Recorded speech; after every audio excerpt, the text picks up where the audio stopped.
Hello food lovers, welcome back to our channel. ఇవాళ నేను చూపించబోయే ఐటమ్ పెప్పర్ చికెన్ ఫ్రై. ఈ ఐటమ్ని చాలా సింపుల్ అండ్ ఈజీ వేలో ఎలా చేయాలో చూపిస్తాను. ఇది చపాతీ, రోటీ, రైస్లోకి పర్ఫెక్ట్ కాంబినేషన్. ఇంకెందుకు ఆలస్యం, చూసేద్దామా ప్రాసెస్. ముందుగా 400 గ్రామ్స్ చికెన్ని 15 నిమిషాలు ఉప్పు నీళ్ళలో నానబెట్టుకోవాలి. ఇలా ఉప్పు నీళ్ళలో నానబెట్టుకోవడం వల్ల చికెన్ అనేది చాలా జ్యూసీగా వస్తుంది. తర్వాత స్టవ్ మీద పాన్ పెట్టి ఉప్పు నీళ్ళలో నానబెట్టుకున్న చికెన్ని తీసి పాన్లో వేసుకోవాలి. ఇప్పుడు చికెన్లో ఉన్న వాటర్ మొత్తం అయిపోయేదాకా ఫ్రై చేసుకోవాలి.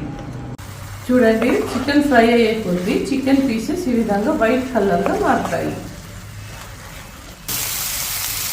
చూసారా, ఈ విధంగా చికెన్ బాగా ఫ్రై అయ్యాక ఒక ప్లేట్లో తీసి పక్కన పెట్టుకోండి.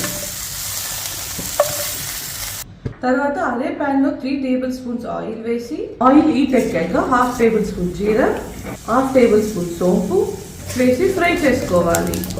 ఇవి రెండు ఫ్రై అయ్యాక తర్వాత ఈ విధంగా చిన్నగా కట్ చేసుకున్న 1 బిగ్ సైజ్ ఆనియన్ వేసి లైట్ గోల్డెన్ బ్రౌన్ కలర్ వచ్చేంత వరకు ఫ్రై చేయండి. ఈ ఆనియన్స్ తొందరగా ఫ్రై అవ్వడానికి 1/4 టేబుల్ స్పూన్ సాల్ట్ వేసుకోవాలి.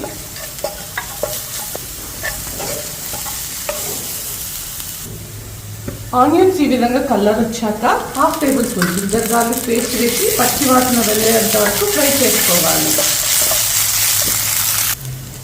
పచ్చి వాసన వెళ్ళాక పక్కన పెట్టిన చికెన్ వేసి బాగా కలుపుకోవాలి. ఇప్పుడు ఇందులోకి 150 ml వాటర్ వేసి కొద్దిసేపు ఉడికించండి. వాటర్ ఉండగానే 1/2 table spoon Kashmiri chilli powder, 1/2 table spoon ధనియాల పొడి, 1 టేబుల్ స్పూన్ మిరియాల పొడి, ఒక 2 రెమ్మల కరివేపాకు వేసి బాగా మిక్స్ చేసుకోవాలి. ఫైనల్గా 2 రెమ్మల కొత్తిమీర తరుగు, 1/2 లెమన్ పిండి, అలాగే 1/2 టేబుల్ స్పూన్ గరం మసాలా వేసి 1 నిమిషం బాగా ఉడికించాలి. అంతే అండి, చూసారా ఎంత సింపుల్గా అయిపోయిందో. మీరు కూడా ఒకసారి ట్రై చేసి ఎలా వచ్చిందో కామెంట్ బాక్స్లో చెప్పేయండి. అలాగే ప్లీజ్ సబ్స్క్రైబ్ చేసుకోండి, లైక్ షేర్ కూడా చేయండి. మరొక సింపుల్ ఐటెంతో మళ్ళీ మీ ముందు వస్తాను. Bye bye.